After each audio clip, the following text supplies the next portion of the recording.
அனைத்து நண்பர்களுக்கும் வணக்கம்.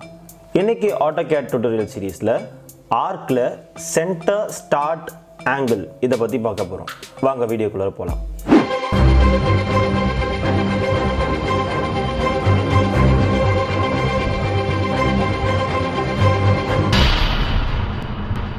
இந்த சென்டர் ஸ்டார்ட் ஆங்கிள் நீங்க ஆக்டிவேட் பண்றதுக்கு மெனு பார்ல டிரால ஆர்க் அதில் சென்டர் ஸ்டார்ட் ஆங்கிள் அப்படிங்கிற மெத்தடை ஆக்டிவேட் பண்ணுறீங்க. இதை கிளிக் பண்ணுறது மூலமாக ஃபஸ்ட்டு நமக்கு நம்மளுடைய ஆர்க்குக்கு தேவையான சென்டர் பாயிண்ட்டை கேட்கும். அதனால் நான் இந்த இடத்துல சென்டர் பாயிண்ட்டை பிக் பண்ணிக்கிறேன்.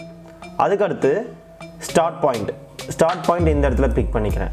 இப்போது ஆங்கிள் நம்ம எவ்வளோ வேணாலும் ஸ்பெசிஃபை பண்ணலாம். இப்போ எனக்கு இந்த ஆங்கிள் வந்து பார்த்தீங்கன்னா ஒரு 90 டிகிரிக்கு எனக்கு வேணும் அப்படின்னு சொல்கிறதுனால ஒரு 90 டிகிரி நான் டைப் பண்ணுறேன். 90 டிகிரி டைப் பண்ண உடனே எனக்கு இந்த ஆர்க் வந்து 90 டிகிரிக்கு மட்டும் ஃபார்ம் ஆகும். இது எனக்கு செமி சர்க்கிளாக ஃபார்ம் ஆகணும்னா 180 டிகிரி கொடுக்குறீங்க. உதாரணத்துக்கு மெனு பாரில் ட்ராவில் ஆர்க்கில் centre start angle, so centre point start point angle வந்து பார்த்திங்கன்னா ஒரு 180 டிகிரி. இதுதான் சென்டர் ஸ்டார்ட் ஆங்கிள் மெத்தட். இந்த வீடியோ உங்களுக்கு பிடிச்சிருந்ததுன்னா லைக் பண்ணுங்கள். இந்த வீடியோ பற்றின கருத்துக்களை கமெண்ட் பாக்ஸில் டைப் பண்ணுங்கள்.